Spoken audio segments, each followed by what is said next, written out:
should be heard. And now, Mr. Neely Fuller. If you do not understand white supremacy, which is racism, what it is and how it works, everything else that you understand will only confuse you. Only confuse you. Only confuse you. Good morning, and welcome to 2018. You're listening to the Compensatory Concept with Mr. Neely Fuller Jr. I am your co-host, Mr. Bobby. This is TalkTainmentRadio.com. We go where you go. And again, you're in touch with the Compensatory Concept. I'm Mr. Bobby, and this is radio the way it should be heard. Mr. Fuller is on the line live from Washington, D.C. He is the author of the United Independent Compensatory Code System Concept, which he will explain to you. We will also take your calls at 1-877-932-9766. You can Gmail me at the numeral 7, Mr. Bobby, B-O-B-B-Y, at gmail.com. You can also watch us, the live broadcast of the Compensatory Concept. All you have to do is go to YouTube and type in the word Talktainment, then hit the space bar, then type in the word radio. Scroll down to Talktainment number 2 live on YouTube, and you can also hear us live at TalkTainmentRadio.com. While you're there, hit the like button, do that, and also I think you can leave a comment. I believe you can do that. Anyway, do that here on TalkTainmentRadio.com.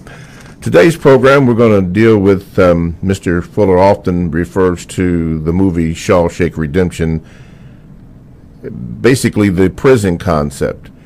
And we're going to have Mr. Fuller explain that to particularly those who are new to the show, what he means by saying that, and then we will proceed there, also take your phone calls. Mr. Fuller, good morning, and how are you this day? Good morning. I'm still learning. Okay. Mr. Fuller, you often refer to the movie Shawshank Redemption. There's a couple other movies you refer to, Casablanca and a few others, but in the system of racism, which is white supremacy, you often refer to it in a prison system. For those who are new to the program, could you explain to them what you mean by that? Well, when people are in captivity, and the captivity never really ended, in other words, no people came around a table and say that we no longer have the situation as it was, or any derivative thereof. See, you can have, anything can start out being, prison systems themselves have changed over a period of time, but they're still prison systems. So political systems, or systems of slavery, have modifications. And so, as a result of racism, which was institutionalized, presumably according to the evidence, by people who believed in something called white supremacy, they made captives of the people that they presumed that they were supposed to be anointed supreme over. And they invented a thing called racism, which is in the form of what, in a functional way, called loosely sometimes white supremacy, but that is an accurate description. And they say, now we have a category of people based on the royalist principle, capital and communal, based on the royalist principle, meaning holier than thou. The king and the queen can do no wrong. And so if you're classified as white, you're kings and you're queens, if you're classified as white. And when it comes to people who are not classified as white, you can do no wrong against them. Anything that you do with them is okay, because they're nothing but a bunch of scraps anyway. I mean, they're just raw material to be used for whatever you fancy raw material should be used for, like tin or iron ore or autumn leaves or whatever. So they came up with the idea of, we will take these people as our captives because we are anointed to do so. We're saying that we are, by divine right or whatever, And anyhow, we've come to that conclusion that we can do that. We can mistreat anybody, but it won't be mistreatment. We'll just call it just something that we're doing because we are anointed to do so. And but if it amounts to what they call mistreatment, well, we'll just say that it's not mistreatment. It's just a natural order of things. So we'll take these people into our captivity. Now, any form of captivity is a form of imprisonment. Any form of mistreatment, and this is the key word, mistreatment, is a form of captivity, which is also a form of imprisonment.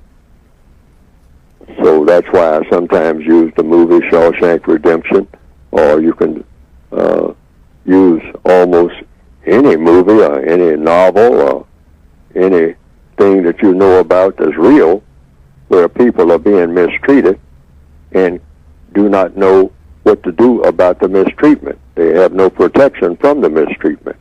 They haven't figured out how to keep from being mistreated. So anytime any people are subject to that, when they have been imprisoned by another people under any kind of system, under any kind of name, mistreatment, mainly, any type of mistreatment is a form of imprisonment when you can't prevent the mistreatment. You're in prison. Mm-hmm. Doesn't have to be walls around you or anything like that. The wall is you're being mistreated, and you don't know what to do about it. That's the wall. Mm-hmm. So that's the analogy. Okay. And so right now, the non-white people of this planet, according to the evidence, are prisoners of war, because anytime you mistreat people, you have made war on that person. That's war. See, we have different definitions for war, but that's really a war. Anytime someone is mistreating you and you can't stop the mistreatment, or even if you're making an effort to stop the mistreatment, as long as the mistreatment continues, that's war. W-A-R. And so the black people of this planet have been made war on and have become prisoners of war. To whom? To all of the white people who believe in mistreating people based on color. And that hasn't changed. So the summation is all black people, everybody classified as black and or non-white on the planet Earth here in 2018, as of this morning, are prisoners of war. We're war prisoners. Mm-hmm. Okay. Now, you've identified certain characters in the scenario of the prison, such as the warden, prison guards, etc., etc. Now, with the warden being the principal character or the director of the prison system, can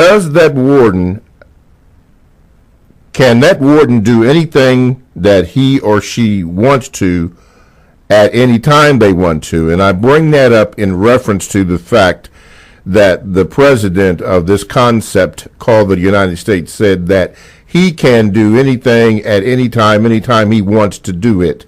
So using the analogy of the prison system of racism, which is white supremacy, can they do, or can he do anything that he wants to at any time that he gets ready to do it? Well, that's not just a declaration, and I won't address President Trump directly. I would just say any white person who has taken the position that they can do anything that they want to against a non-white person, that's just not a statement, an abstract statement or a hypothetical. That is a fact, because since the only government on the planet is the government of white supremacy that's worthy of being called government, the only solid government, the only thing that hasn't basically changed since its inauguration that is the inauguration of the system of white supremacy, once it was established, there's no other government, no other religion, no other political system or tribal system that's been superior to that system. So any white person that steps forward and say, I can do anything to non-white people that I want to do, and nobody's big enough and bad enough to do anything about it, other than maybe the Creator, which, according to the evidence, the Creator has chosen not to do anything about it. Maybe the Creator, and this is strictly my opinion, is waiting on his creations to do something about it.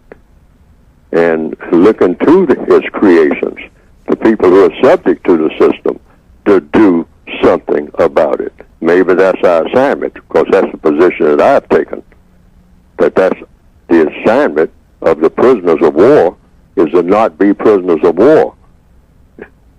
And that's the assignment. That's their assignment. But we are not on our assignment. We are dodging our assignment, in my opinion. But that's strictly my opinion. Mm-hmm. Okay. We have other priorities, all right?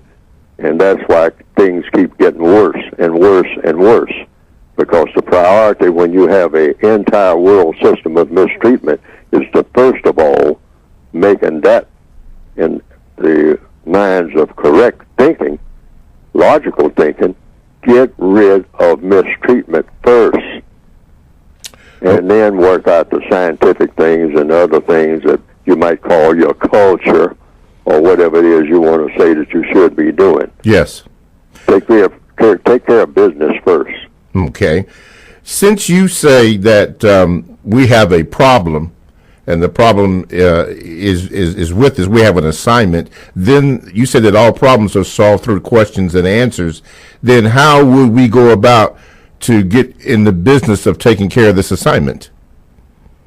Through the process of questions and answers. In other words, like in the textbook, the textbook for victims of white supremacy, which you can get by going to producejustice.com, in the revised expanded edition, I have 4 questions that you ask. What do you plan to do? Everybody, what do you want to do, rather? I was talking about wants, W-A-N-T-S. And I've said this over and over again on this program. What do you want to do? Because everybody, every creature wants to do something. A squirrel right now wants to cross the road or climb the tree. A cat wants to go down this particular street rather than the other street. Or go down this particular alley, and examine whatever's going on down there. Look for some food, maybe. That's a want. A bird that is migrating from one place to another has a want. You may look up at the bird flying around in a circle in the sky, and you may say, that bird's just flying around in a circle. But the bird wants to fly around in a circle. That's why the bird is flying around in a circle, unless some external force is causing it to fly in a manner that it doesn't want to fly in. But that bird has wants, not just every now and then, but every waking moment. It's the same way with a person. Even if it's just a simple thing of getting out of one chair and crossing the room and sitting in another chair. That's the result of a want. Why did you change chairs? Because you wanted to.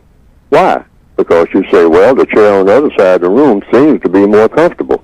Because I'm not comfortable in this chair that I'm in. So these are wants. So it comes down to every day, if you're going to solve problems, first thing you think about is, what do you want to do? Because everybody has some type of problem. Babies have problems from the moment that they're born. So they want to do something. They want to not have a problem. All right? So you say, what do you want to do? So this is what you ask people during the day if you want to get clarity, if you want to know what's on people's minds. People want to do things. So in order to get an understanding of people's behavior, you raise that question. What do you want to do? Then the next question is, why do you want to do it? Why do you want to do this thing that you want to do? Because there are reasons why people want to do things. I want to go downtown. Well, why do you want to go downtown? All right? The next question, how do you plan to do what you want to do?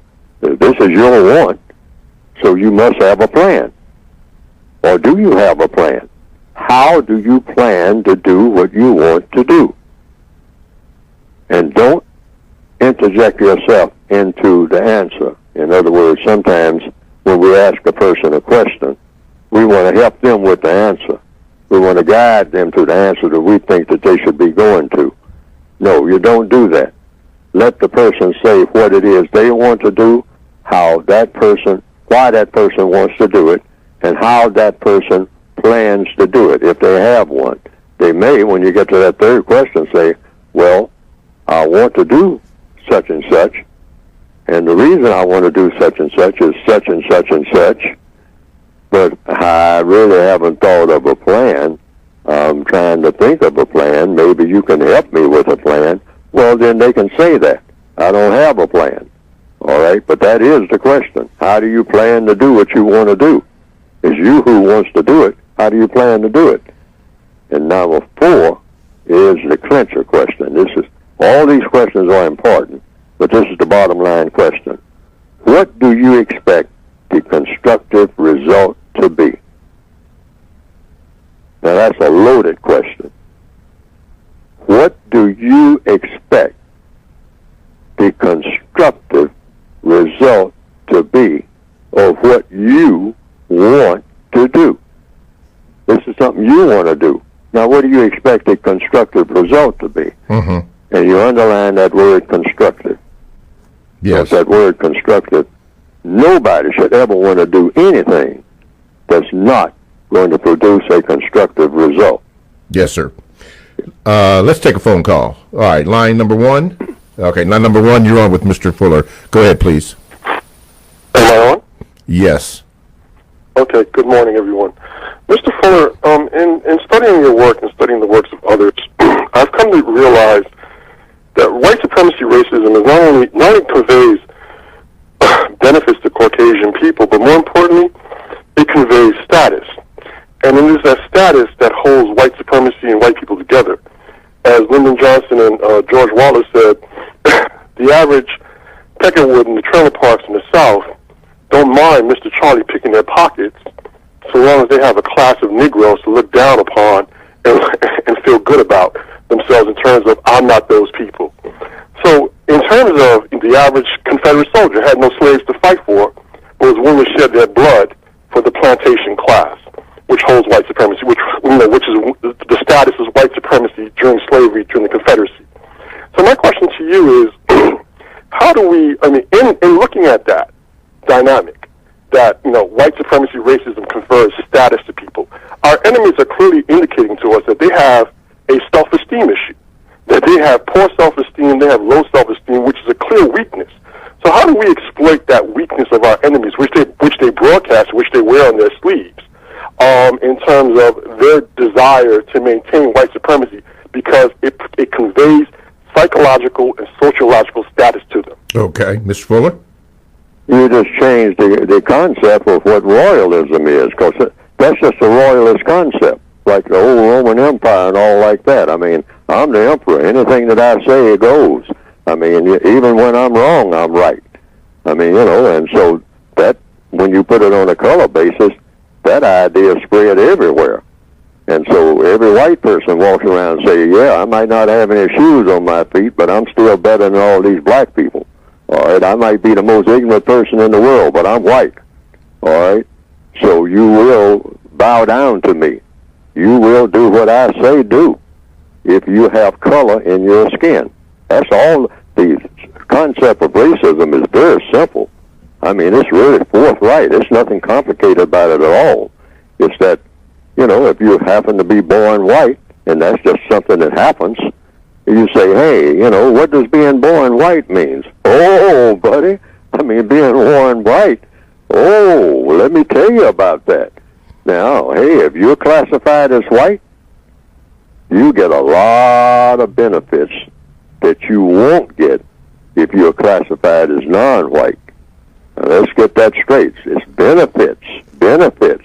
It's not just being white. It's benefits that go with that because you are born in the royal class. And anything that you do to a person who's non-white is okay.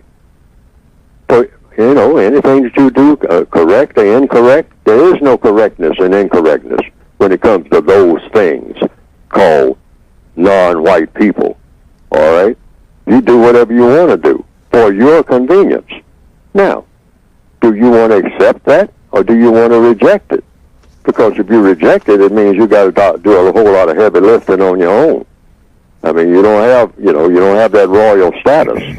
So everybody kind of likes to feel a little bit, royal. That's what you call self-esteem and whatnot. But you're not supposed to be royal at somebody else's expense when you mistreat other people in order to sustain your royalty. That's where the problem is, mistreatment. You're going to take somebody's land, take somebody's food, just like some of the ancient kings used to do. The king said, well, hey, I don't have enough revenue. I'm going to refurbish my palace. So go down there and take some goats away from the people outside the gates there. If you see the sheep herder going down the road and he's got 15 sheep, you take 10 of them, all right? And then we'll sell them, and then we'll put new chandeliers in the castle. See, that's what royalism is about. Among a lot of, particularly the ancient people and right on up to this modern day. You just go and take what you want from the people who have stuff, the people who are working hard. And you sit up there and do nothing, but just say, hey, I'm entitled to all of this because I'm royal. I mean, hey, I can refurbish my castle and you all can, I'll take your house and, and sell it. I mean, I have my tradesmen out there who will name the price and whatnot of what they will get. We'll decide what the price is going to be even when we sell what we took from you, all right?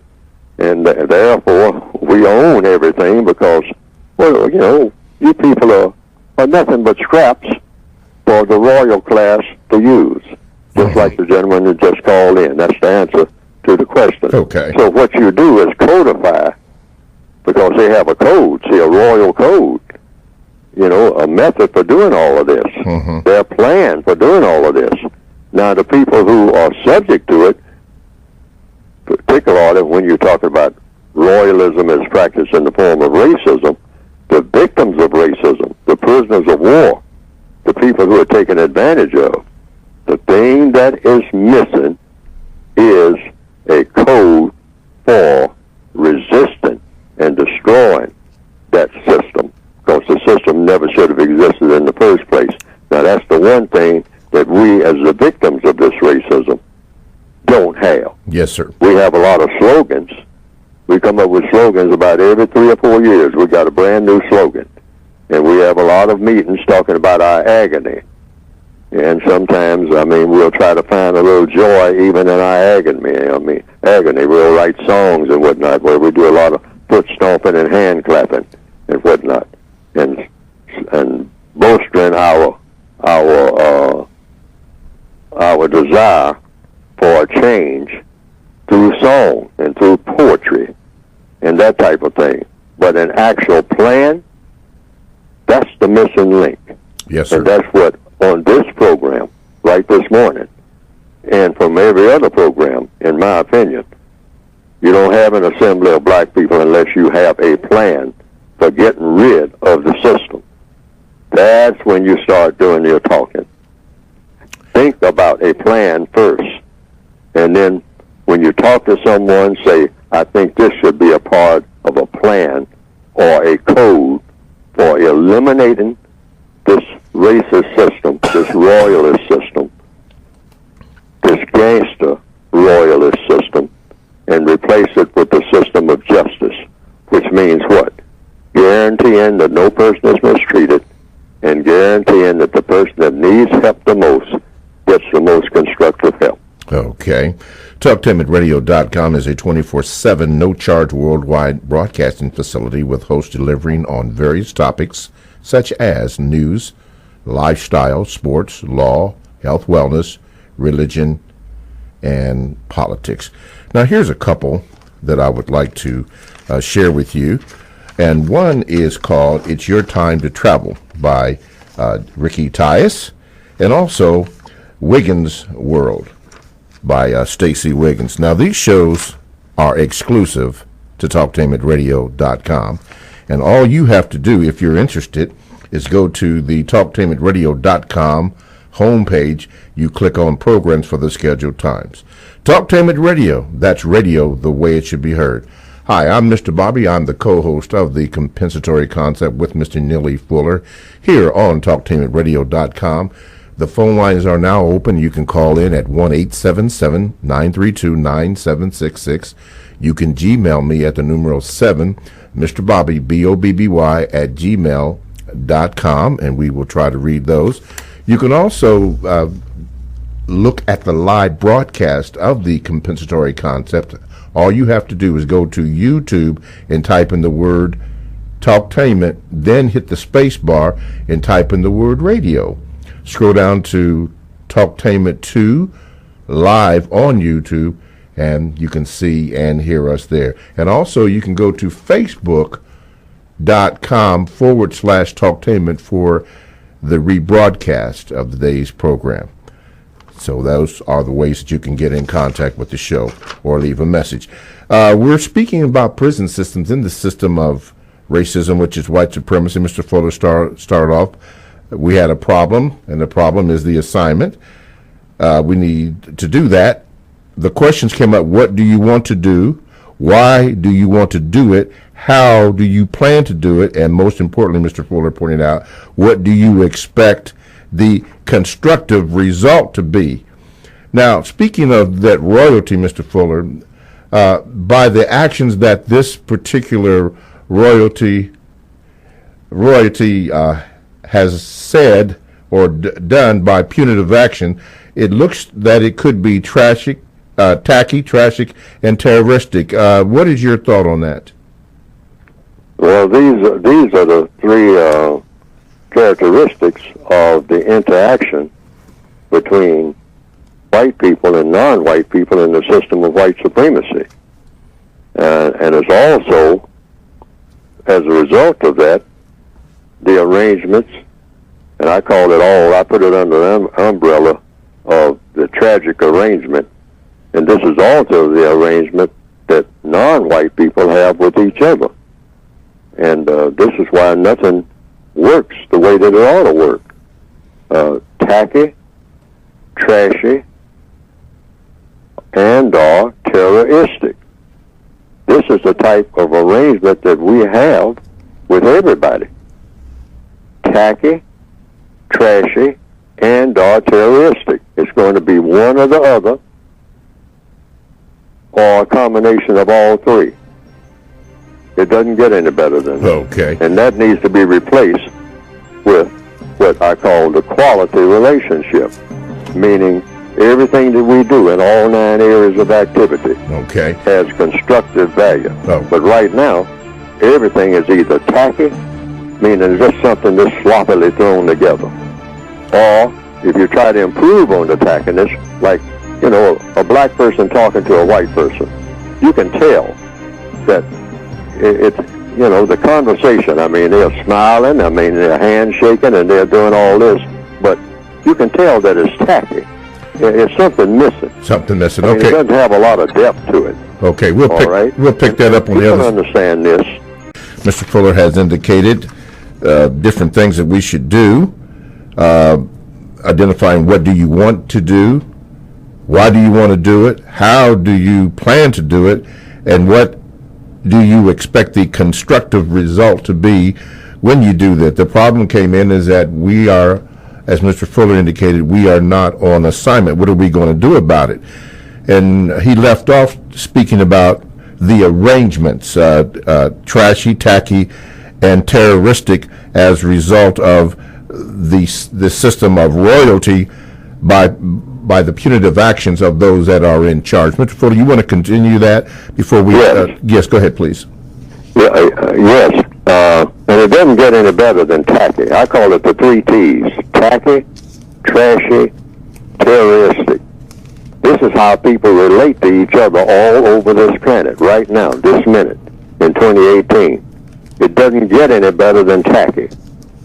That's how black people interact with other black people. It's tacky, tacky, tacky, tacky. I mean, it doesn't get any better than that. I mean, all the hugs, that's why we go through all these extra emotions in the Northwestern Hemisphere, probably more than any place else. Black people do more hugging and high-fiving than anybody on the planet. And speak of that word love more than anybody. Love you, man. You know, I love you, man. I mean, you know, hey, you know, you're my man. I love you, man. Nowhere is there any love. Nowhere. None. It can't exist in the system of white supremacy. But that's a longing. That's something that we would like to do. But you're nowhere close to it because the system does not allow it. The system of white supremacy does not allow that thing called love at all. Why?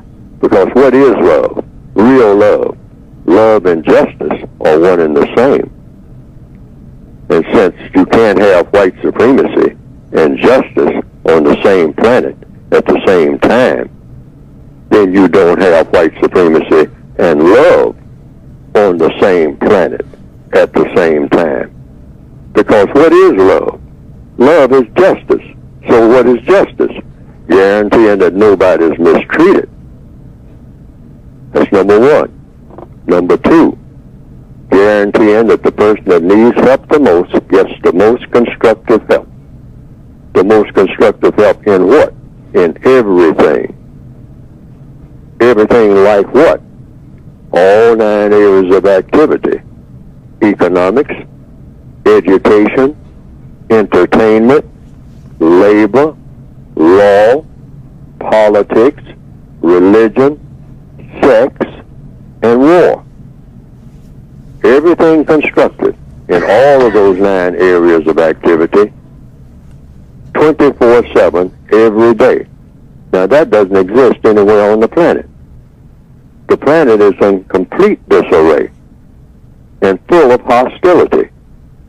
But we talk about love, I mean all the time. Write books about it. Love, love, love, love. Preach sermons about it endlessly. And can't find an ounce of it anywhere. Not nowhere. Because it can't be. You can't have love and white supremacy on the same planet at the same time. Why? Now, there are people who will say, oh, yeah, you can love somebody. I mean, regardless of what those white supremacists say. No. It comes down to definitions. Love and justice have the same definition. So are people being mistreated? So if somebody's being mistreated, you don't have love.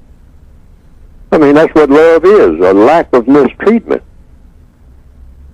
That's why you have people, you know, you throw that word love around so much that it's completely useless. That's why I often use the illustration of a person standing before the judge and say, well, Judge, I did kill her. And the judge says, well, why did you kill her? And say, well, I killed her because I loved her. And I've given that illustration many times. I killed her because I loved her. Now, that brings up a question. What do you do with people that you hate? I mean, you know, do you feed them and clothe them and do everything you can for them? And then somebody that you love, you kill them. See, we don't even make sense. Yes, sir. Even when we talk. Because the white supremacists have seen to it that even our talk doesn't make sense. And like I said, black people more than anybody talk about love all day. We do more hugging than anybody. I mean, and 15 minutes later, there's shell casings all over the sidewalk.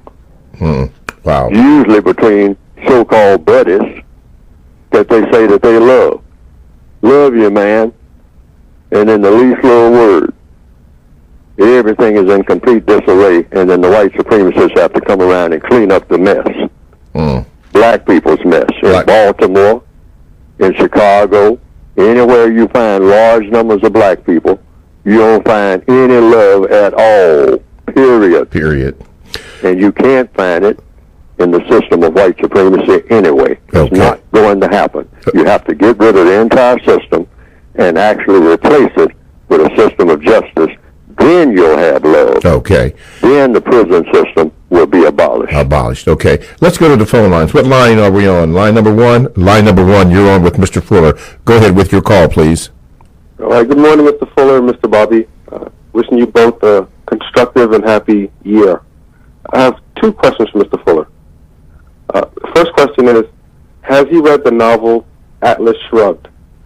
I read it because Mr. Fuller suggested we expose ourselves to different stories and to get the morals out of the stories. And I was surprised. It says a lot of the same things Mr. Fuller says, such as thinking logically. I was curious if he read that novel. Mr. Fuller, have you read that? I read that novel many, many years ago, and I became confused about certain elements that were in the novel. So I never put much stock in it. I did learn some things, some viewpoints that were very, very, insightful, and I thought about them.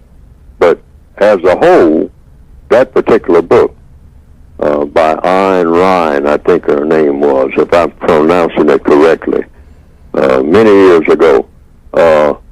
When I finally put the book down, I came to the conclusion that there was more confusion in that book. Okay. What's your second? And that was my reaction to it, than there was insightfulness. In other words, I found a lot of things that I could think about, but I couldn't come to any conclusion of where my thoughts should lead. The bottom line, the constructive result. See, I'm always looking for that constructive result. I could get constructive results out of Huckleberry Finn, even with the N-word being in there all through the book, which in some places they have banned the book because of the N-word. I had no problems with it, all right, because I understood what Mark Twain was doing. He was just saying, this is the way people talk. This is the way people acted. I mean, when they called Jim, Jim had a name, and that was his last name, was Jim. His first name was the N-word, okay, all through the book.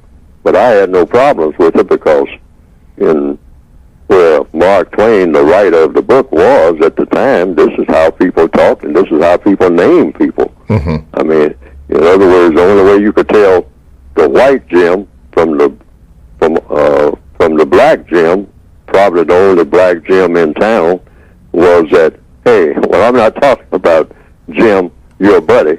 I'm talking about the N-word Jim. And then everybody knows who you're talking about. Oh, you're talking about that Jim down by the river. Right, Okay. What was your second question, sir? Yes, I want to be sure I understand Mr. Fuller correctly. You mentioned earlier with the royal person taking the guy's sheep. I wondered, what are your thoughts on income tax? I think you mentioned months before that taxes is a form of the government stealing. I wondered what your opinion was on income tax. All right. Thank you, sir, for your call. Income tax is in the system of, in all governments, I guess, some have some type of tax system. Probably go way back long before racism was invented. Some type of tax system. I mean, because you had royal systems, presumably, before then. So you tax the population. You say, well, the tax probably at one time was in the form of not what we call currency. You paid money, but you would just bring, at the end of the year, you would say, go to the magistrate or the royal family, you might say, or the royal family's people that they had assigned to collect taxes, and they will tell you, well, you have 15 goats, and you're going to bring me 10 of those goats. Why? Because I'm royal. And I will decide, what I'm going to do with the goats, and because I'm royal. And probably that's how taxes started and whatnot. Or people may have gotten together. I don't know the whole history of the tax system. in all societies, but it might have started out of a mutual need. I tend to believe that's how it all got started, that people would come, gather up the crops and whatnot, and they would all put all of the crops in one big basket, one big area. They bring whatever they had, cabbage, tomatoes, onions, and then they would say, well, we're going to, in order to pay for this project that we're going to have a boat building, we're going to maybe sell some of these products as a group so that we can help the whole group to build a boat so that we'll have a boat big enough to go back and forth up and down the river, because we don't have a boat. And we need a boat for this entire group of 80 people, and that would help everybody. So they had some type of tax system where they would gather up whatever they had, commodities, or somebody bring a piece of wood that would go to make the boat. And everybody would have to bring a piece of wood next time they came there to the assembly, all right, that would have to make the boat. And that could have evolved in sort of a tax system. I mean, they said, well, I'm going to have to tax you, all right? But we agree to tax each other in order to be able to do something for the entire group. So there's nothing incorrect about taxes. It's just that, is everybody being treated correctly? Is anybody being mistreated in the tax system? Just like any other system. You have correct treatment, you have incorrect treatment. Yes, sir. And in the system of white supremacy, the tax system, naturally, is not just when it comes to non-white people. Why? Because we're in the system of white supremacy, that's why. Okay. Mr. Fuller, this is the point of the program that we allow you to speak concerning your book. So take it away. You say what now? Your book. The book. Oh, yes. You can get the book by going to producejustice.com. Producejustice.com.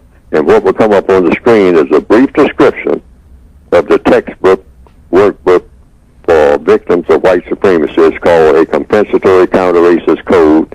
The revised expanded edition is of 2016. The original edition came out in the form that it was in on a widespread basis in 1984. But since then, you have a Compensatory Counter-Racist Code revised expanded edition as of 2016 and a word guide, Compensatory Counter-Racist Word Guide, showing you something about how to use words, how not to use words, what words to ask questions about when other people use them. And that's also an extended volume of the basic volume. I would like to have gotten both of these books in just one book, but it would be too thick. But you can get one or both of the books by going to producejustice.com. Producejustice.com. And they are addressed, both books. Everything that I'm saying on this program is addressed to the individual person.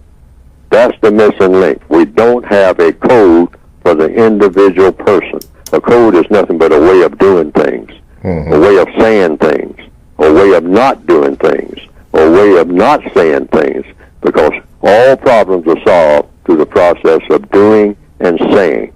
What you do and what you say, and what you don't do and what you don't say.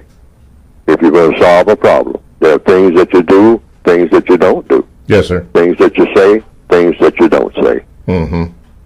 Okay. All right. Let's do this. We'll go to the Gmails. By the way, you can get in contact with the show by calling 1-877-932-9766. You can also catch a replay of the program by going to facebook.com/talktainment, a replay of the entire show. You can Gmail me at the numeral 7, Mr. Bobby, BOBBY, at gmail.com, or you can simply watch and listen to the program by going to YouTube, type in the word Talktainment, then hit the space bar, type in the word radio, scroll down to Talktainment number 2 live on YouTube, and there you are. You're voila. While you're there, please hit the like button and subscribe on YouTube. Okay, let's go to the Gmails. This is from JR. He says, greetings, Mr. Fuller. I was watching this movie. He didn't name the movie. And two characters had an interesting exchange of words. A female speaking to the Grand Master. Quote, the slaves have armed themselves. Grand Master, you know I hate that word, the slaves word. Female, the prisoners with jobs have armed themselves. End of quote. As Mr. Fuller suggests, watch movies for the lessons. Now, I don't know what lessons that he had on that. What does that mean? But what is your interpretation of that, Mr. Fuller? I didn't quite get that scenario. Interpretation of what? I didn't either. I'm just reading it just as J.R. wrote it. But I guess he was saying that, he says, as Mr. Fuller suggests, watch movies for lessons. So whatever movie this was, he was watching it for whatever lesson that was derived from the movie, which he did not state what the lesson was. But he was basically saying that any movie that you watch for the lessons. Sure. Oh, yes. Any movie that you watch, any book that you read, any TV program that you happen to be looking at, when you, after that hour, I mean, a lot of TV programs last for an hour, after you turn the television off, just stop and think. Now, what did you learn from looking at that television program that is of constructive value that you can put to use, either right now or sometime in the future? Always ask that question. And that's a part of the code. I mean, you know, your mind should always be looking for the most constructive thing in every scenario. If you're looking out your window, try to, you know, you say, well, I see people going here and going there. I wonder where they're going and what they're going to do when they get where they're going, and what's constructive about it. Okay. If a parade is going by, you say to yourself, now what am I learning by looking at this parade that I can walk away from here and I can use for a constructive reason? See, parades have a purpose. Yes, sir. All right? You know, you go through a lot of expense to have a parade. Now, when the different groups pass by in that parade, doing whatever they're doing in the parade, you stand there and watch and say, now, what is it constructive about this? Mm-hmm. All right? Because everything, every move that every creature makes, not only people but animals, is either going to have a constructive effect or a non-constructive effect. And you just divide every move that anybody makes into those, one of those two categories, because there's no such thing as in between. Mm-hmm. Everything that happens is going to have a constructive effect or a non-constructive effect. Yes. Okay. You're sitting down to eat a plate of food. You can look at what is in that plate. And when you put it in your stomach, it's going to have a constructive effect or a non-constructive effect. Mm-hmm. All right. Let's go to the phone lines. Line number one. Okay, number one, you're on with Mr. Fuller. Go ahead, please. Good morning, Mr. Bobby and Mr. Fuller. Happy New Year. Good morning. I have two questions for Mr. Fuller. Go ahead. Oh, yes, sir. Okay, Mr. Fuller, if the victims of white supremacy were to produce justice, how could they, if they wouldn't know how to give each other constructive help? If they were going to produce justice, how would they go about? No. How could they produce justice if they do not know how to give each other constructive help? Oh, you can. That's just it. I mean, you're looking right at it. You just said it yourself. You learn how to be of constructive help. You don't contact anybody. That's the way to do it. Make it simple. You don't pick up your phone And everybody's got a phone now. I mean, everybody's walking down the middle of the sidewalk. I mean, bumping into other people, looking at our communications devices. All right? When you're communicating, ask yourself, what I am saying, is it having a constructive effect or a non-constructive effect? Am I solving a problem or am I making one? Or is anybody who is talking to me, or are they talking to me in a way that a problem is being solved, or is a problem being made? Because chances are it's either one or the other. There's no such thing as in between. You're either making a problem or you're solving one. And sometimes we think that we're solving a problem, and we are solving a problem, but we're making 3 other problems. All right? So there's a passage in the book that says, solve problems without making any. So when you talk to someone, you make sure before you say anything, now, when I finish talking, would I have solved the problem, or would I have made a bigger problem than the problem that already was there? All right? And if, in answer to the question, it's all about problem solving. Black people have not been in the mode of problem solving. We the white supremacists have said, hey, black people are not problem solvers. You're going to solve a problem. You don't send for no black person to solve no problem ever. Okay? I mean, you better get some white people if you're talking about problem solving. I mean, what you're going to have is just a bigger mess if you send for black people. All right? And black people are kind of bought into that themselves. And we kind of get in the habit even of glorifying problems that we make. I mean, I want to grow up and be a gangster, Well, does a gangster solve problems, or does a gangster make problems? Makes more problems than they solve. That question has an answer.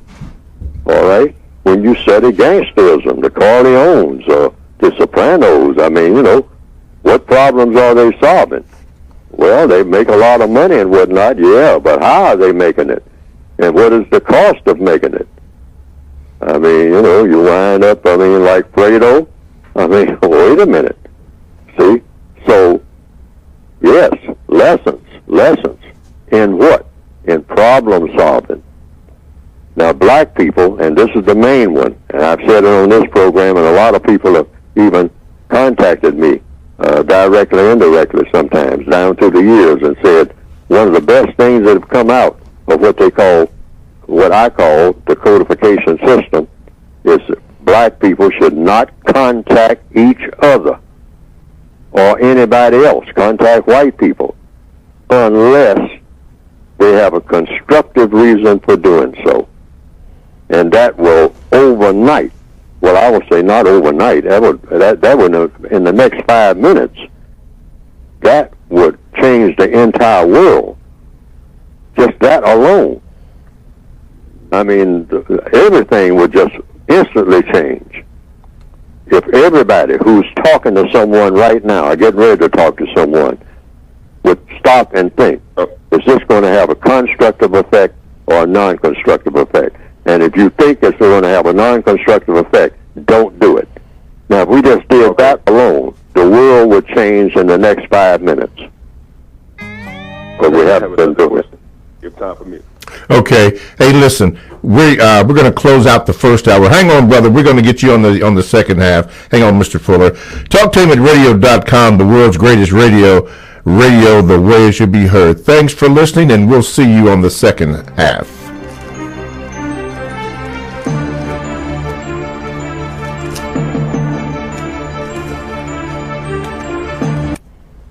You've got the power. The world's greatest radio. TalkTainmentRadio.com. Talktainment Radio, worldwide sound. TalkTainmentRadio.com. We give you a reason to come. The world's greatest radio. We give you a reason to stay. Radio, the way it should be heard. You got the power. The views and opinions expressed are those of the host and guests, and not necessarily those of TalkTainmentRadio.com, the management, the staff, or T&E World Network, LLC.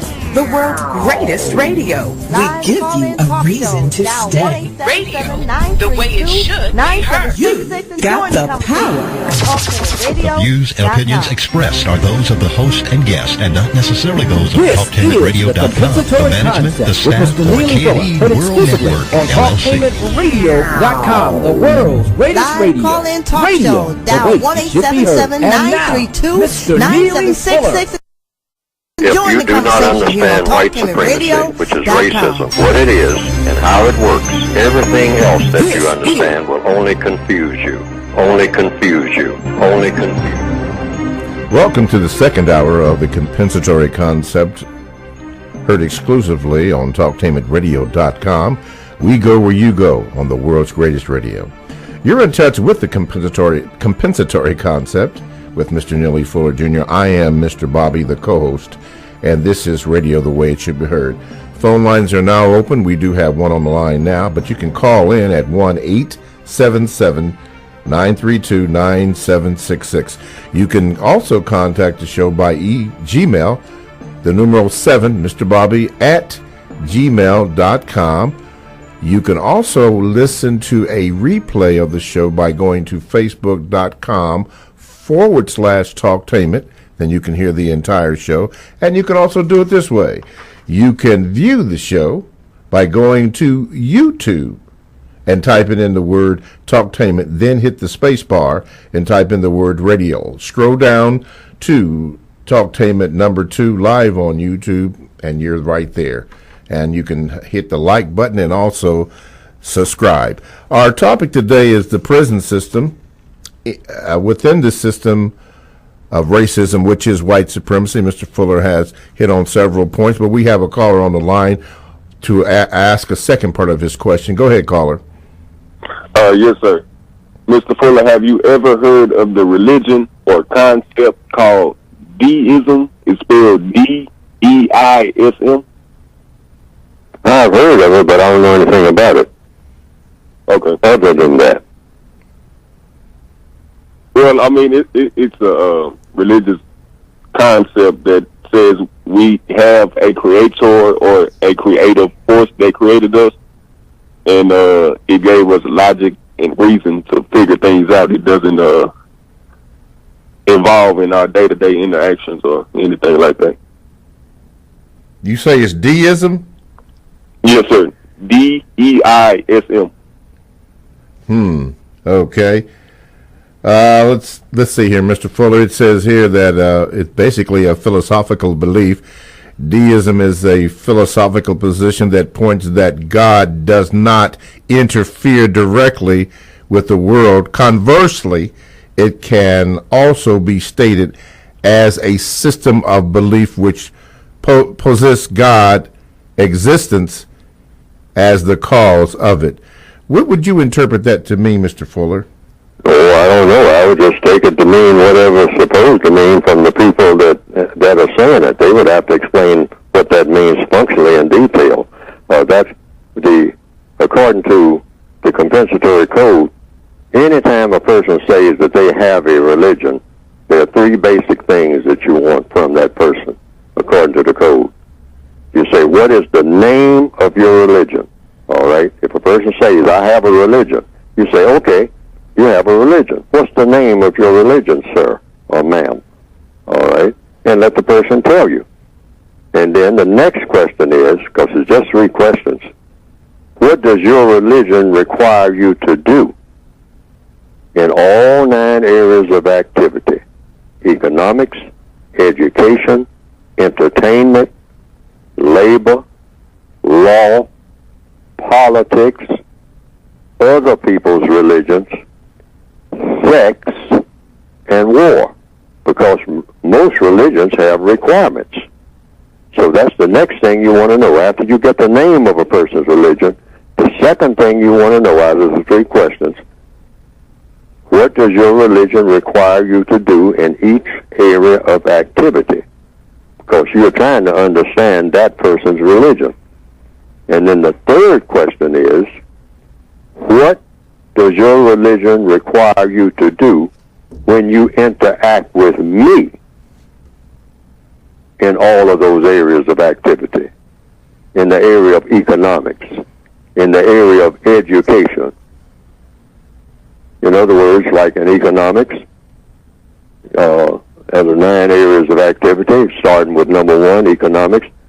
Sir, ma'am, what does your religion require you to do when you are engaged in any economical type situation, any situation that involves buying and selling and whatnot? I mean, what does your religion require you to do? You know, does it require you to, when you interact with me, does it require you to, if you run in a business, make me a part of your business? Does your religion require you to do that? All right. Or does it require you to exploit me according to your religion, you know, in your business, to take advantage of me, to cheat me? All right. Okay, and then we move to the second area of activity. What does your religion require you to do in the field of education? Does it require you to try to teach me how to better myself? All right. And in what ways better myself? And are you willing to help me better myself? You know, or does your religion say, no, don't tell me nothing that would be of constructive value to me? Because to do so would make me stronger, and I'm not a part of your religion, and I'm not supposed to be strong if I'm not a part of your religion. So you have to tell me that, because I'm asking that. I want to know this before, you know, since you're telling me about your religion now, you're going to have to tell me everything about your religion. But those are the 3 things we're going to have to know. I'm going to have to know right off the bat. How does your religion, what does your religion tell you to do? And that third question is a loaded one. When you interact with me. Yes. I mean, that's all. Now, you know, what the history of your religion is and how many members you have and you know, and all the things that you know, this and that, and where you've been and where you came from, and all the different names of the people who were your prophets and all. I don't need to know none of that. I just need to know one thing. What does your religion tell you to do when you interact with me? Yes. So I'll know what to look for when I see you coming. Because your religion might tell you to kill me. All right? I want to know that. You know? Okay. I want to be aware of that.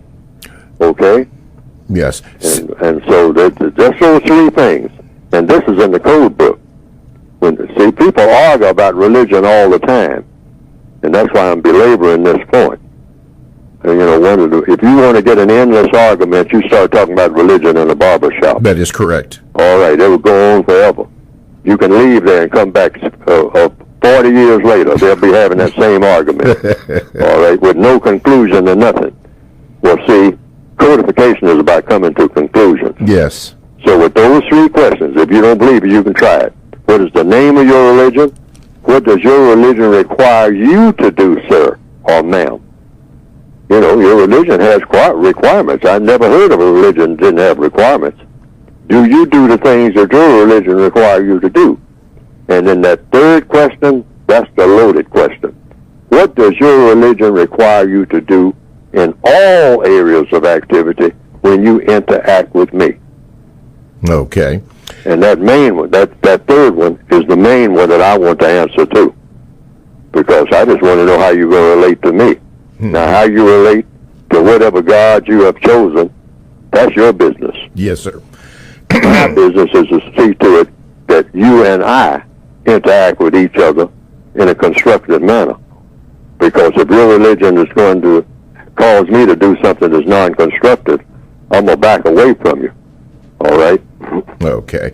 Brother J.R. texted me back, Mr. Fuller, and he was speaking about that movie that that he was discussing, and he was basically saying what you have pointed out, which is pay attention to words. And he said that the message or lessons that he received from the movie was changing from saying the slaves have armed themselves to the prisoners with jobs have armed themselves. So I guess that's a new thing. Prisoners with jobs in the system of racism and white supremacy. well, in the system of white supremacy, the warden decides what jobs you're going to have in the prison. And this is what black people complain about all the time. I mean, that the white supremacists tell their prisoners where you're going to be working, what kind, what you're going to get as a return for your work, the compensation, which you never get. You never compensated adequate, but you should expect this because you're a prisoner of war. Like in Shawshank Redemption. You have Red and the rest of the prisoners on the rooftop. They're saying, hey, we could be tarring our own roofs if we were, not in this prison, but we're tarring the roof of the prison that we are in. Okay, why? Because we're in the prison. And the roof has to be tarred, the roof has to be repaired ever so often so that the elements from the outside, the snow and the rain, doesn't come down on me in the cell. All right, so you're working within the prison. You're always in the prison. The system of white supremacy is the only government that non-white people, that black people have ever known. We've never known, everybody who's breathing now, we've never known any other system except the system of white supremacy. And it's a prison system for black people. That's what the system of white supremacy is. That's the only government we have ever been subject to. We've not been subject to an American government or an Asian government or an African government. No, we're subject to the government called the system of white supremacy. No other government. And that government is designed to do what? To mistreat and dominate non-white people based on color. Okay. And so therefore we're prisoners of that government, and all the jobs that we have are in the prison. Prison farms, or prison rooftop repairers, or prisoners like in Shawshank, like Red and the rest of them, working in the woodwork shop. And Andy the Frame found a pretty cushy job in the prison. Yes. Prison library. All right. And he was able to get a few extra benefits from doing what? Doing the guards' taxes. Yes, he was assigned that position, correct? He was assigned that position by the warden. See what I mean? Yes, sir. That's how that works. I mean, whatever the warden assigns you to do, that's what you do while you're in the prison. But at the same time, you should be planning what? Like Andy the Frame, how you are going to eliminate that prison and the warden in the process and replace it with something better. Yes. Okay. We have a question here from the Gmail.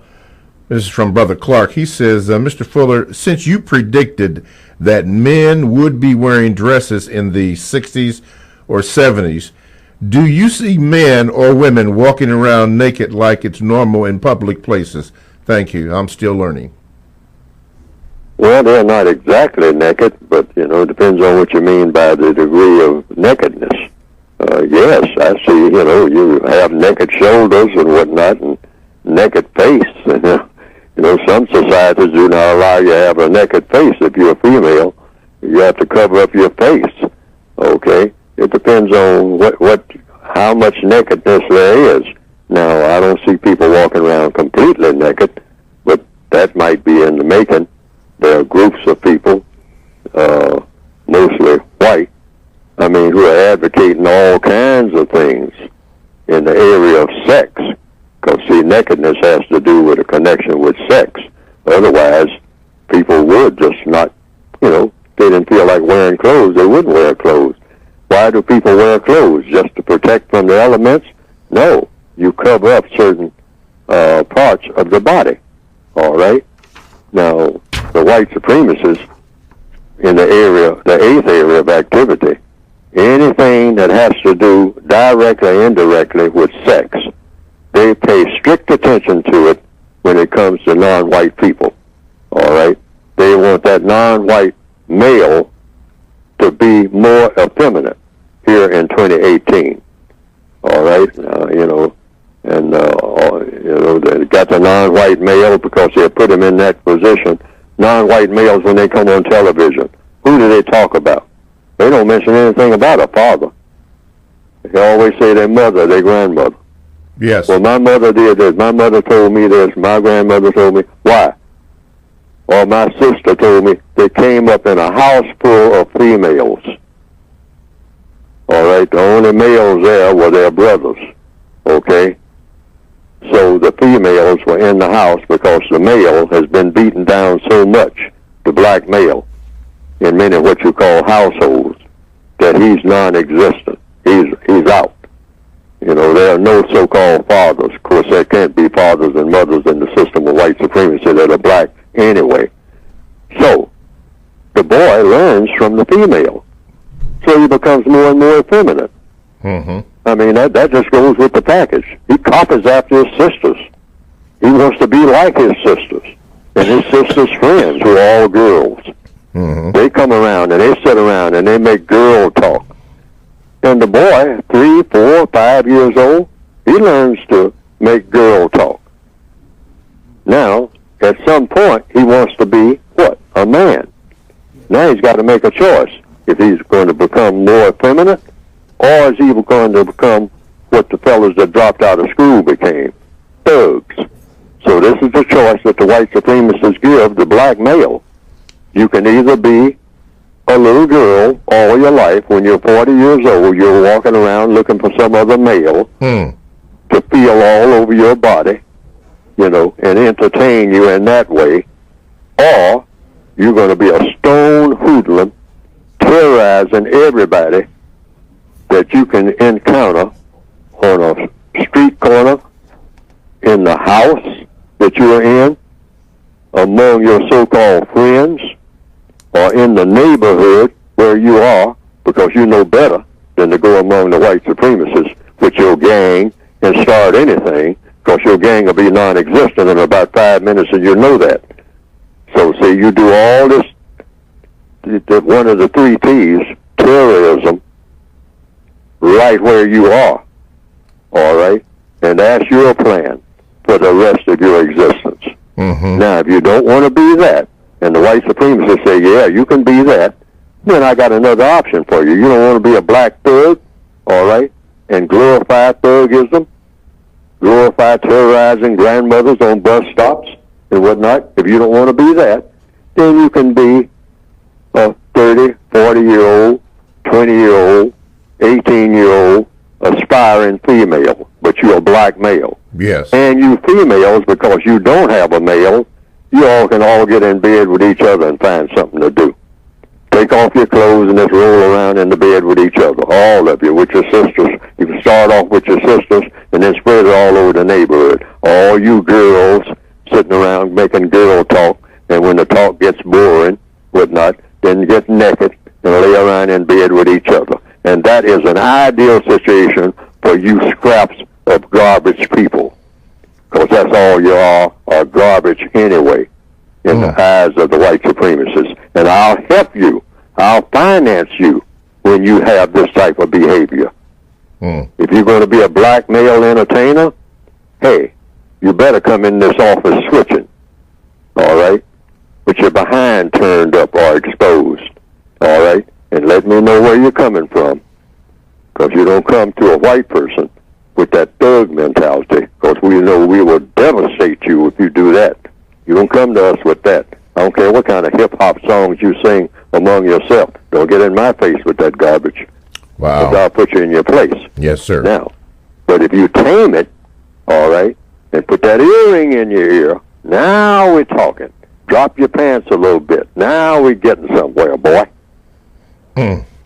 Wow. TalkTimeAtRadio.com is a 24/7, no-charge, worldwide broadcasting facility with hosts delivering on various topics such as news, lifestyle, sports, law, health, wellness, religion, and politics. Now, here's 2 that I'd like to mention.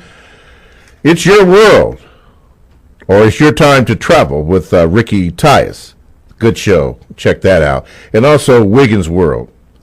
Stacey Wiggins gives you some dynamic information. Now, listen, all these shows, or these 2 shows in particular, are exclusive to TalkTimeAtRadio.com, and all you have to do is to click on programs for the scheduled times for the show, and then all the information that goes with it.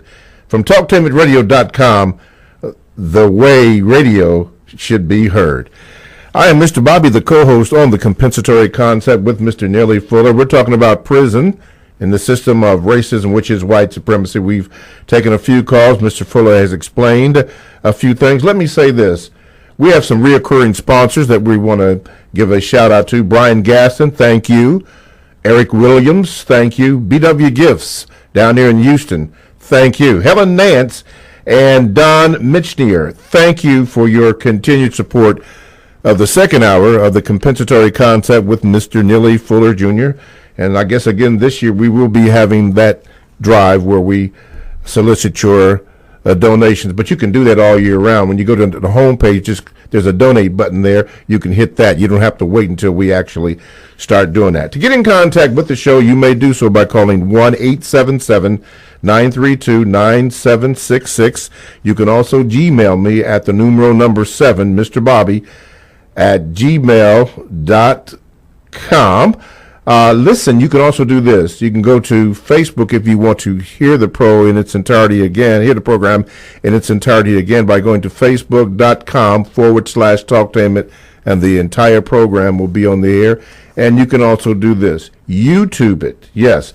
Go to YouTube and type in the word Talktainment, then hit the space bar and type in the word radio. Scroll down to Talktainment number 2 live on YouTube, and you are there. When you're there, like us and subscribe, and you will be all in the house. All right, Mr. Fuller, speaking of that, a question from our Gmail says this: in the entirety of human history, has a system of justice ever existed? If not, how can victims of white supremacy know what justice truly is if it has never been actualized?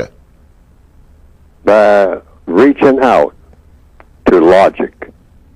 In other words, logic has always been the way to go. The creator of the universe put in the universe a thing called logic. What is logic? Cause and effect, trial and error. See, so in recorded history, according to everything I've read, there's never been a system of justice on this planet. There's never been balance between people in recorded history. Mm-hmm. I mean, all of the recorded history, all of the, going back to the Roman Empire and before then and all like that, and the Egyptian empires, they were called empires, all right? And people even now make television programs with the word empire in it. I mean, empire meaning what? Imperialism, which means what? You're lording it over somebody, okay? That's what empire means, okay? That you are making judgments of other people's value and of your own value. And you're saying that, some people are better than others and should be treated as such.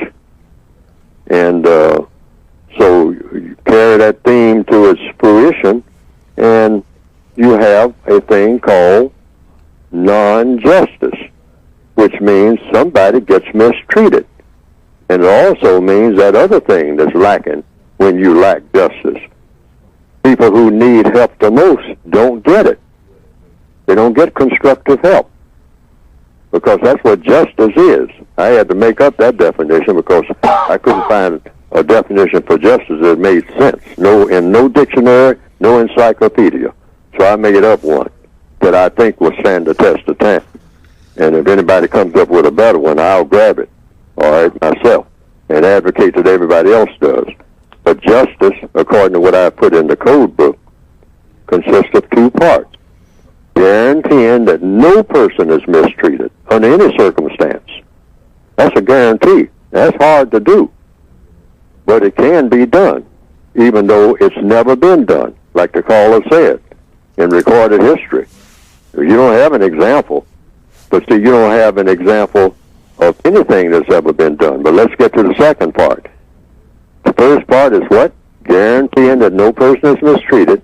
Second part, guaranteeing that the person that needs help the most gets the most constructive help in every area of activity. You can't skip over an area of activity.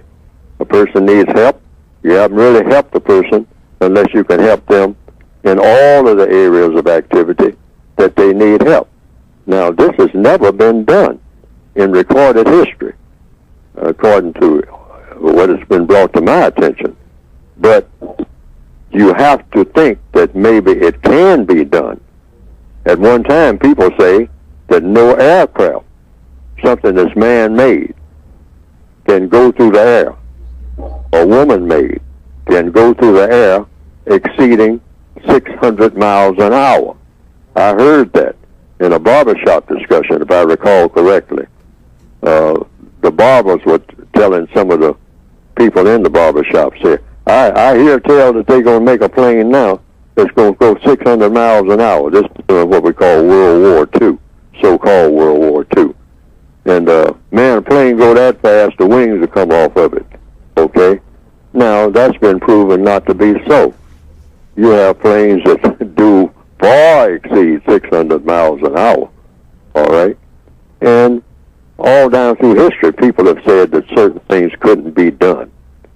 That, that you couldn't get, I don't care what kind of contraption you made, you couldn't get no person to fly over those mountains, all right? But somebody came along and invented a thing called an airplane. Now, that was just in a person's mind. Now, correspondingly, it's the same with the concept of justice. Everything starts with a concept anyway, all inventions. And every inventor has been laughed at. And people said it couldn't be done. And I've said it on this program, if you allow me to actually quote how it was said, because it's not my quote, but somebody once said, be careful what you say can't be done, because some damn fool will come along and do it. All right? And this has been proven over and over again. So we can produce a thing called justice. Why? You can conceive of it. That's why. And there's something about the evidence shows that if the Creator can put something in a person's mind, that there is a possibility that because it is in your mind, it possibly can be done by you. Otherwise, if it's, you can't even conceive of it. I mean, if all of the, things start coming together in your mind, think of the first person that thought of making an airplane or making a computer, all right? Think of the first person who said, I think that I can make something that I can, I can figure out things, without the things even being there. I can figure out how to put a bridge across the river. How, and you can walk across it and drive vehicles across it. Somebody had to think about doing that. Now, the first person that mentioned it to another person probably say, nah, I know you've lost your mind. The only way to get across that river is you got to go around it. I mean, you got to find somewhere where the river runs out and go around it. Or you can get in one of these boats that somebody invented. All right? But you're not going to get no bridge across this river. Look at that water. Look at how far it goes. I mean, that thing will fall down. I mean, there's no way to do that. Okay. But somebody sat down and figured out how to do it. Yes, sir. Mr. Bobby, I'm the co-host on the Compensatory Concept with Mr. Neely Fuller Jr. We've been taking your phone calls. Our topic has been the prison system within the system of racism, which is white supremacy. A special shout out to Brian Gaston, Eric Williams, B.W. Gifts in Houston, Texas, Helen Nance, and Don Mitchner. These are some of our reoccurring sponsors that make sure that we are able to get on. Okay, let's go to the phone lines. Line number one. Okay, number one, you're on with Mr. Neely Fuller Jr. Go ahead, please. Good morning, Mr. Bobby, Mr. Fuller. This is Brother Muko. Hey, Brother Muko. Baltimore, where we're still holding the CCA, the Compensatory Constructive Action discussions in Baltimore every Saturday. Now this Saturday we'll be at 2406 Druid Hill Avenue for anyone that wants to come out. The CCA discussions. My questions for Mr. Fuller today. is this about the prison. Mr. Fuller, from a care unit in Baltimore, can you please expound on how logical sense that if we're in a prison, you cannot have fun in a prison? Oh, you can have fun in a prison. I mean, depending on what you mean by fun. But you can have fun anywhere. But I'll just give an illustration, for example. It depends on what you mean by fun. But the illustration I'll give, in the 1950s, I was in Japan, and I was in a military unit in what they call the Air Force. I had a black sergeant there. He used to use the expression all the time. All right, fellas, we're going to do this and we're going to do that, whatnot, and usually consisted of some type of work, because I was in a supply unit. And so he said, now today we're really going to have some fun. We're going to have some fun with this. And the so-called fun would always be a form of work. And so we used to remark on that. He said, you're talking about we're having fun. Say, no, you work and then you have fun after you get off from work. That's what I've always been taught. He said, no, it depends on what your perspective is. You can have fun while you're working.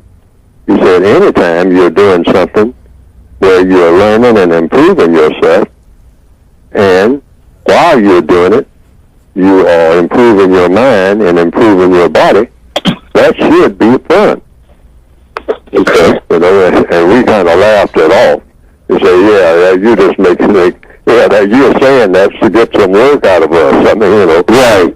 Yeah, but actually, that's true. See, so you can have fun and be constructive at the same time. Now, the white supremacists have taught black people that's impossible. In order to have fun, you got to be doing something that is absolutely stupid.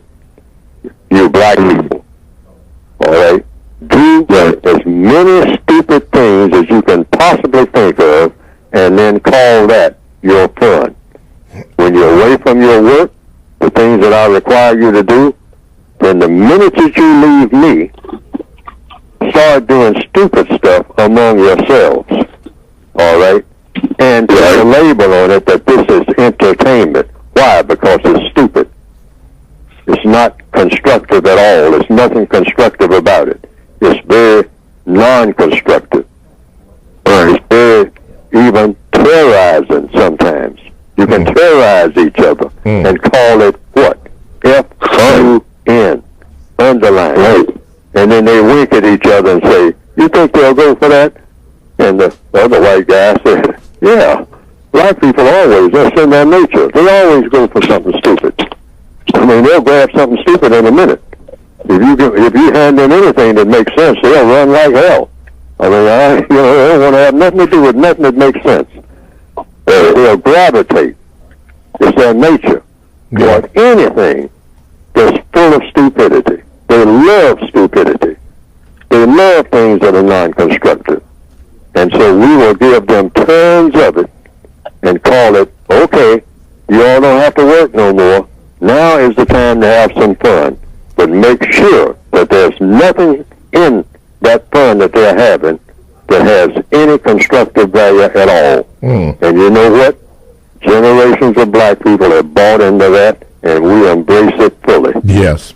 Okay. And you feel insulted if you have us doing anything that's supposed to be fun, and at the same time, it has constructive value. Okay. All right. Thank you, Brother Muko, so much. Appreciate your call. Okay. Thank you, too. All right. From our graphics department, they have on the screen, on the YouTube screen, it says the school to the prison pipeline. Usually, in a school, you're usually taught and going right directly to the prison. Man, and it is well, in my opinion, it's a pipeline. But anyway, let's go to the Gmails. It says here, Mr. Fuller, this comes from Brother Palmer. I believe, is he in Florida or New York? Anyway, he says this, Mr. Fuller, I have a question. What is the difference between self-preoccupation and loving oneself within the United Independent Compensatory Code System concept? I have heard you say many times that love, friendship, correctness, and justice cannot exist in the presence of injustice. Is this correct? No, you can't have justice and injustice in the same space. That's contradictory. And the word preoccupation, I don't know what that means. So that, whenever a person uses the word, they have to explain what that means, because I don't know what that really means. I've heard the word used. You mean preoccupation? Preoccupation, right. Okay. Preoccupation. I don't know what preoccupation really is. That term never made sense to me, because it sounds like a contradiction. I mean, everything is occupied, I mean, space is occupied. Why? Space occupies itself, okay? So, preoccupation, something that occupies before it occupies, I don't understand that, because in order to understand it, I think I'd have to be a creator, because the creator creates nothing and then puts something in the nothing, okay?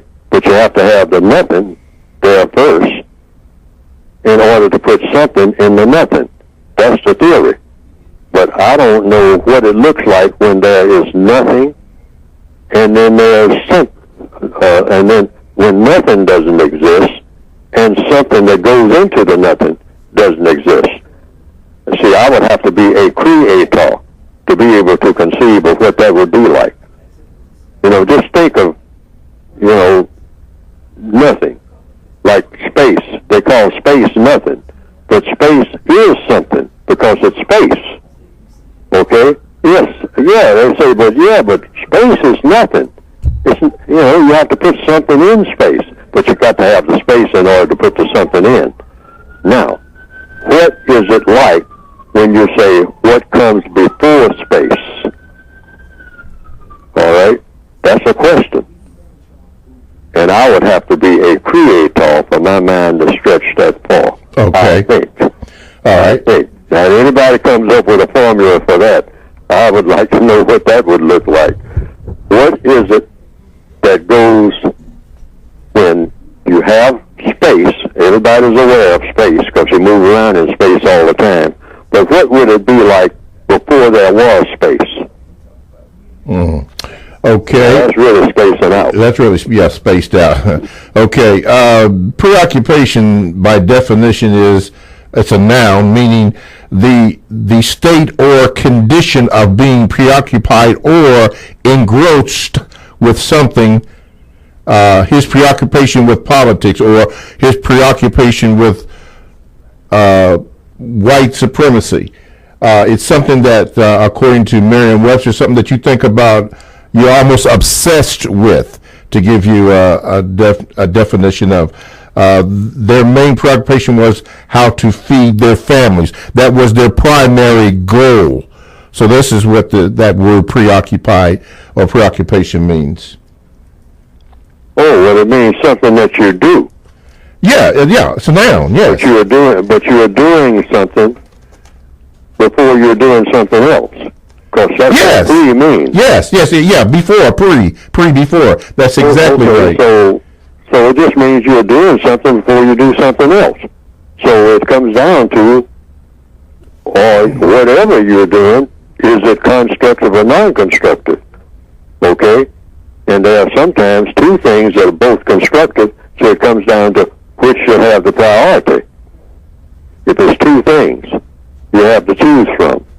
All right, so it might be a simple thing like, shall you go to the grocery store before you go to the barber shop? Mm-hmm. All right? So it's just a matter of choosing the most constructive thing to do with the time that you have to do it. And so people make these choices all the time, if I understand what the question is. Yeah, he just said, what is the difference between self-preoccupation, before, and loving oneself within the system, within the united, independent, compensatory coexistence concept? Oh, you can't show any expression of loving oneself or loving anything without justice. So love is out of the question. We need to stop talking about love within that emotional thing. Okay. That's how we usually look at it. I love you, all right? And then 5 minutes later, you don't do the things, to prove it anything close to that, which means you don't really know what you're talking about. Yes. Okay? People just throw that word around. That word has been so used in so many different ways. Yes. It doesn't mean anything at all. That's what we have on the screen, word. Yes. So you lock on that word love to a word that makes sense when you give it a definition that makes sense. And what I've done is said love and justice are one and the same. And since you don't have justice and can't have justice in the system of white supremacy, then you can't have love in the system of white supremacy. You have to get rid of the system of white supremacy before you can have love. Okay. Because you can only have love if you have justice, because they're one and the same. Okay, before we ask you about your book, he concludes that I've also heard you say, Mr. Fuller, that non-white people and white people have never experienced love. Your comment? Not since the beginning of white supremacy, which we have had attraction, we have had affection, we have had caring, all right? But caring is limited. All caring. You might care for somebody. Yes. But you'll say, well, hey, I'll come by the hospital and see you. Every now and then, but I can't come every day. All right? Okay. And the person says, well, I'd like to have you every day. Say, yeah, but I can't make it up here every day. All right? Gotcha. See, so that's caring, but, it's not adequate. Okay. Okay? Affection. You have affection for people, but it has a limit. Okay? See, justice and love has no limits. You can't quantify it. You can't say, I'll do it up to a point and then quit. Okay? Oh, no. Oh, no. Yes. Justice has no end, meaning you guarantee that nobody's mistreated. And you guarantee that the person that needs help the most gets the most constructive help. Yeah, there's no condition on it. There ain't no condition to measure by. Okay. You either have it or you don't. Okay. See, there's nothing else in between. You don't have anything to measure by. See, you can measure affection. You can measure caring. And that's why I say that people are not even married in the system of white supremacy if they're black. And that's why I say you don't have a husband and wife. You have care mates. They care about each other. Okay, they will do things to help each other, but only up to a point. Okay. All right? It does have limits. Okay, why? Because the white supremacists set the limits. They'll see to it. You can pledge anything you want to each other if you're black. A male with a female say, I'm going to marry you, I'm going to take care of you, I'm going to do this, I'm going to do this for you, and you're not going to do anything unless the white supremacists let you do it, black fella. Wow. All right? Which means your so-called marriage is something that they control, which means you don't really have it. Have it, yes, sir. If they control it, you don't have it. You don't have it. Okay. TalkTainmentRadio.com. We go where you go. Download the TalkTainmentRadio.com app to your cell or to your tablet. That's radio the way it should be heard. My name is Mr. Bobby. I am the co-host of the Compensatory Concept with Mr. Neely Fuller Jr. If you would like to get in contact with the show, you may do so by calling 1-877-932-9766. You can also Gmail me at the numeral 7, Mr. Bobby, BOBBY, at gmail.com. If you want to hear a replay, a rebroadcast of today's show, you can also go to facebook.com/Talktainment. It's all there. And you can do this right here. You can view the program live right now by going to YouTube TV. Type in the word Talktainment, then hit the space bar and type in the word radio. Scroll down to Talktainment 2 live on YouTube, and you're there. Hit the like button and subscribe, and you're all there. Mr. Fuller, this is the time that we have for you to dedicate to your book, so take it away. Well, it's just you can get the book, and it covers a lot of the things that I have said on this program and other programs and all my programs. I try to say something that's in the book. A lot of things I say are not in the book, but most things are in the book. Most of the things I say are in the book, and you get the Compensatory Counter-Racist Code, Revised Expanded Edition, as of 2016, by going to produce producejustice.com. That's producejustice.com. And a lot of the questions that people have for me, are answered in the book. Now, the way you can read the book, the best way is recommended in the book itself. That you might not want to, it's a pretty thick book, you might not want to sit down and don't have the time to sit down and just start reading the book page by page in its entirety. But you can pick up the book anywhere, turn to any page. I deliberately wrote it like that. It's segmented into 9 areas of activity: economics, education, entertainment, labor, law, politics, religion, sex, and war. So you can just turn to any page in any area of activity and just read what's there. I mean, I do that myself with my own book. I just, pick up the book and just thumb through it and stop at a page and read whatever it is on that page. And it's written in such a way that you should be able to get something out of it in every page. In every page. I tried to segment it in such a way that you don't have to read 12 pages in a row in order to get the gist of what is being said or the idea that's being conveyed and whatnot. Okay. You might be able to get something out of just one sentence. And at the back of the book, these are all quotes by me. Just random quotes that might pertain to any subject. And because I like books of quotes. Yes, sir. Right, and that might be something that you might pick up when you're in a bookstore somewhere. Just pick up a book of quotations, and because a book of quotations, you can just turn to any page and you'll see a quotation by someone. Mm-hmm. The book that I have, you can go to producejustice.com and get it, has the same type of format in the back portion of the book, of the basic book. Yes, sir. Okay. But if you go to a bookstore and pick up any kind of book of quotes, it might help you to improve your thinking on different subjects. All righty. From the Gmail, Brother Thompson sent me this. He said that, speaking of Florida, the Rosewood Massacre was a racially motivated massacre of black people, and the destruction of a black town that took place during the first week of January in 1923 in the rural Levy County, Florida. At least 6 black people and 2 white people were killed, though the eyewitness accounts suggest the death toll as high as 150. The town of Rosewood was abandoned and destroyed in what contemporary news reports characterized as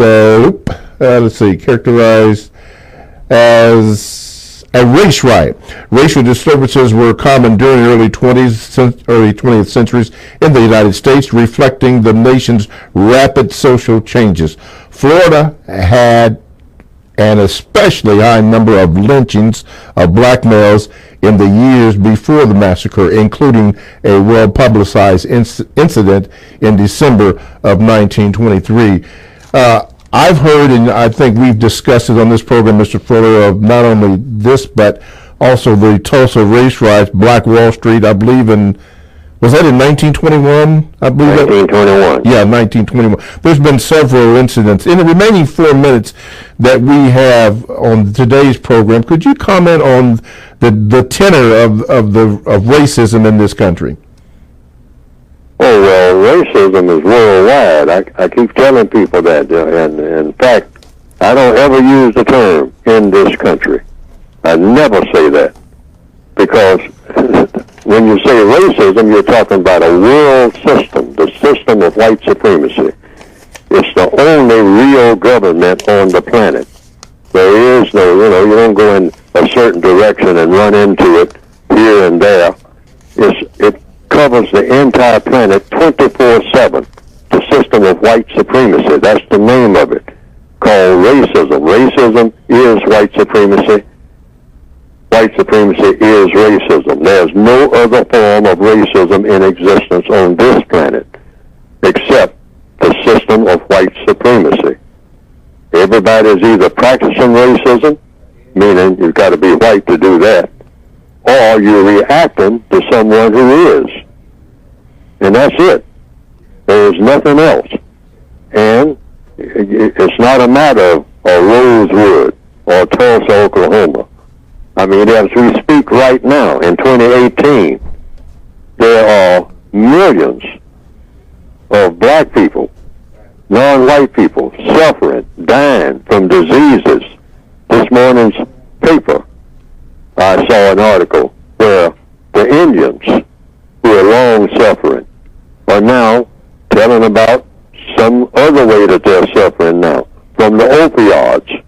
They say the pharmaceutical companies have been dumping their pharmaceuticals on the Indian reservations in the Dakotas, here in the northwestern hemisphere, and presumably in other places all over the planet among the people there, and it has a devastating effect.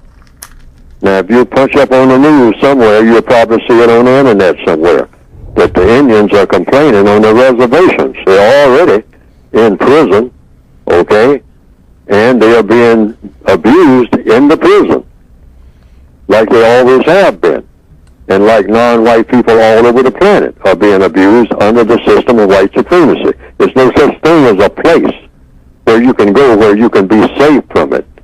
They cover all places, even when it doesn't look like it, all right? But now they'll say, well, Fuller, somebody will say, well, Fuller, that's not true, because I know some black people who are doing real well and all like that.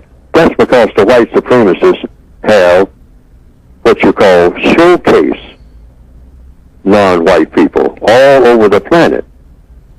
It runs into the millions, all right? But just a few million, maybe 5 or 6 million, I would say all together.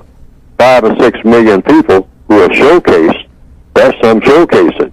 If you keep showcasing them, I mean, riding around in limousines and waving at crowds and all like that, and eating well and being overweight, I mean, with food and all like that, and having people wait on them. Yes, there are millions of non-white people who are doing that.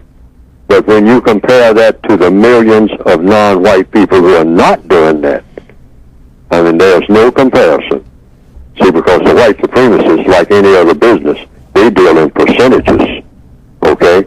So they say, sure, we'll see to it that we'll showcase, and this is in the textbook too, racial showcasing. We're going to showcase a few million, maybe 5 or 6 million, maybe 10 million, maybe 15 million. All right. White people who are doing well. Well, you know, Mr. All right, and this will throw off the people who are saying there's such a thing as racism. It will confuse them. All righty. So we'll showcase those who are doing well, but we won't showcase those who are down in the dumps. All righty, well, we're going to have to leave it there. So talk to him at radio.com, the world's greatest radio, this radio.